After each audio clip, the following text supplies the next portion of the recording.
बंधु अपने बीच में आज वैशाली नगर भिलाई से चिरंजीवी काला, जो यहाँ एक बहुत बड़े स्तर पर एक परवरिश नाम से एक प्रोग्राम हुआ न्यूज़ 18 के एमपी और छत्तीसगढ़ के, इनका वहाँ लेक्चर भी हुआ। एक बार जोरदार ताली बजा दीजिए। और मैं चाहूँगा यहाँ की कमेटी वहीं पहुँच जाएं, अपने मनोज सोनू भाई और अरविंद जी आ जाएं और यहीं वहीं पर उनका स्वागत भी करते हैं। महिलाओं में सुधा जी, मनीषा जी, मधु जी आ जाएं।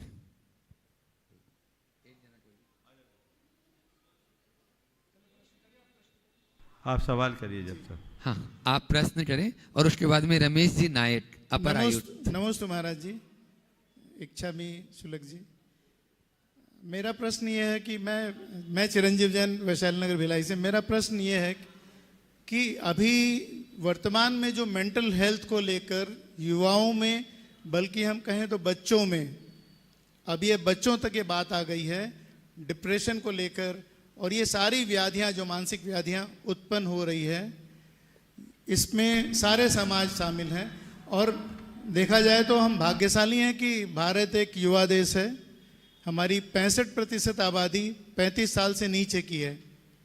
इस स्थिति में जिस गंभीर संकट की ओर हम गुजर रहे हैं, और बच्चे अभी किसी भी हद तक जाकर कुछ भी करने को तैयार हो रहे हैं, इसमें दोष किसका, समाज का या माता पिता का?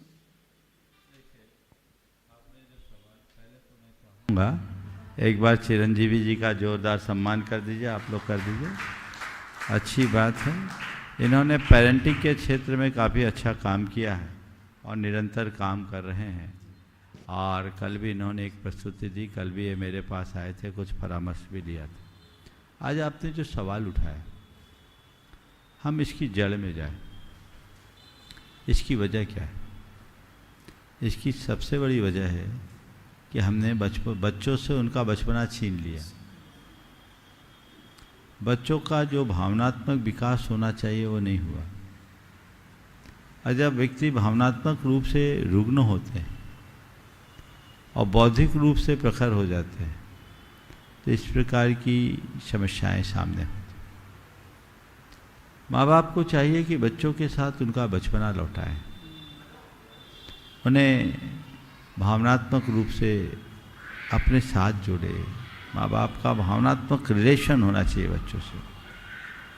और बचपन में बच्चों को आजकल, पहले तो खेल कूद के लिए पूरा मोहल्ला मिलता था, अब घर में कोई नहीं, अकेला एक ही बच्चा है। अब दिन भर क्या करे, पिताजी अपने काम में व्यस्त, माँ अपने काम में व्यस्त, घर में अब कोई नहीं पे। भाई बहन, अब तो भाई को बहन नहीं है, बहन को भाई नहीं, एक ही सिंगल। तो इससे बच्चे जितने भी हैं वो सब आत्मकेंद्रित होते जा रहे हैं और वह इस तरह की विकृतियों को जन्म दे रहा है। तो अब मैं कहूँगा भी तो वो पुराना माहौल तो लौटना संभव नहीं है, लेकिन एक काम हो सकता है कि माँ बाप अपने बच्चों के साथ कुछ पल के लिए बच्चे बनने की शुरुआत करें। मुझे याद है, मैंने बचपन में देखा है कि कोई बच्चा अपने पिता घोड़ा बन रहा है और बच्चा उनकी पीठ पर चल करके चल रहा है, चल घोड़ा चल। हो सकता आप लोगों ने भी देखा होगा और ऐसा अनुभव भी किया होगा। या ऐसे भी लोग हैं जिनने अपने बच्चे के लिए खुद को घोड़ा बनाया होगा, और ऐसे भी लोग होंगे जो माँ बाप को अपने घोड़ा बनाकर उन पर सवारी की होगी। की है कि नहीं, बोलो? हमारी पीढ़ी तक था। तो ये है अपनत्व। आज वो खो गया सब चीज़ों में। जब अंदर का स्नेह खत्म हो जाएगा, हमारे संबंध स्नेह सिक्त नहीं होंगे, तो जीवन कैसे बदले? जीवन को बदलने के लिए, जीवन को संवारने के लिए मूलभूत तत्वों की जरूरत है। हम सब चीज़ों की बात कर रहे हैं, भावनात्मक विकास को उपेक्षित कर रहे हैं। इसकी जरूरत है जिस पर हमें पूरा ध्यान देना चाहिए। पढ़ाई लिखाई की इससे ज़्यादा जरूरी इसकी। भावनात्मक रूप से उन्हें हम पूर्णतः पुष्ट करें, मजबूत बनाएं, और इसके साथ उनको आध्यात्मिक रूप से भी सुदृढ़ करें। तब उसका नैतिक चारित्रिक विकास होगा। और फिर ऐसा व्यक्ति जो निकलेगा तो अपने आप में परिपक्व बनकर निकलेगा, प्रखरता के साथ जीवन जिएगा। तो हमें ये दिशा ध्यान में रखना। एक प्रश्न और था, अभी जो अब रिवर्स पेरेंटिंग एक शब्द आ गया है कि जो वृद्ध हो चुके हैं वो फिर बालक हो जाते हैं, तो क्या अभी के युवाओं का दायित्व नहीं बनता कि अपने वृद्ध माता पिता की पेरेंटिंग जैसी उनकी हुई थी वैसी करें? बहुत अच्छा सवाल किया। इस विषय में मैं दो बातें कहूँगा। मैं बच्चों को भी कहूँगा और घर के बुजुर्गों को भी कहूँगा। पहले मैं बुजुर्गों से शुरुआत करता हूँ, क्योंकि ये समस्या पहले कम थी, अब ज़्यादा हो गई। बुजुर्गों से मैं ये कहूँगा, हमारे यहाँ कहावत है, बारे बूढ़े एक समान। बुंदेलखंड में कहावत है, बारे बूढ़े एक समान। बाल और वृद्ध एक समान होते हैं। बुढ़ापा बचपन का पुनरावर्तन है। बच्चों के बाल उगे नहीं होते, बूढ़ों के बाल बचे नहीं होते। बच्चों के दांत निकले नहीं होते और बूढ़ों के दांत बचे नहीं होते, है ना। बच्चों में बुद्धि नहीं होती और बूढ़ों में धैर्य नहीं होता।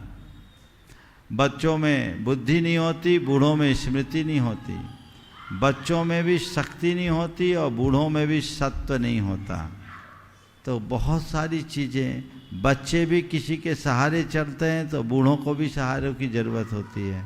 तो मैं कह सकता हूँ, बुढ़ापा बचपन का पुनरावर्तन है। तो बुढ़ापा लौटा है, तो चले पहले बच्चों की बात कर देता हूँ। बुढ़ापा लौटा है, वो दोबारा बचपन आया है।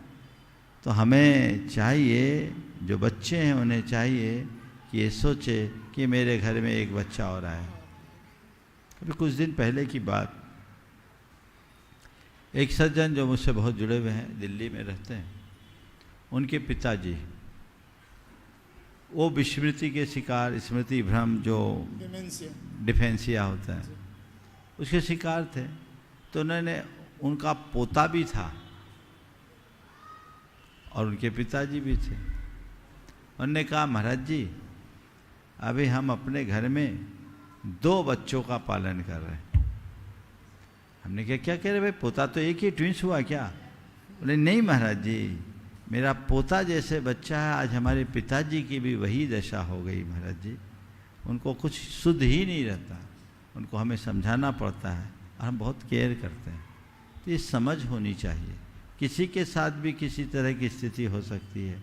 तुम जिस बच्चे को पाल रहे हो उस पर तुम्हारा उपकार है, लेकिन जो तुम्हारे माँ बाप है उन पर तुम्हारा कोई उपकार नहीं, तुम्हारे ऊपर उनका अनंत उपकार है। तुम्हारा रोम रोम उनके उपकारों से दबा पड़ा है। तुम्हें उनके प्रति कृतज्ञ होना चाहिए, उनके उपकारों का ऋण चुकाने का प्रयास करना चाहिए, उनके प्रति बहुत सजग होना चाहिए, तब हम उनके लिए कुछ कर सकेंगे। ये प्रयास करना चाहिए।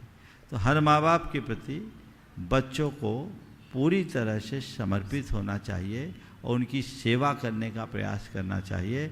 और मैं तो जब बोलता हूँ, जब मेरे पास कोई युवा दंपति आते हैं और साथ में उनके बच्चे आते हैं ना, तो उन्हें देखकर मैं उन्हें एक ही बात कहता हूँ कि आज तुम इस बच्चे का पालन कर रहे हो ना, कितनी कठिनाई में कर रहे हो, बस इतना ख्याल कर लेना, कभी मेरे माँ बाप ने भी मुझे इतनी ही कठिनाइयों में पाला है।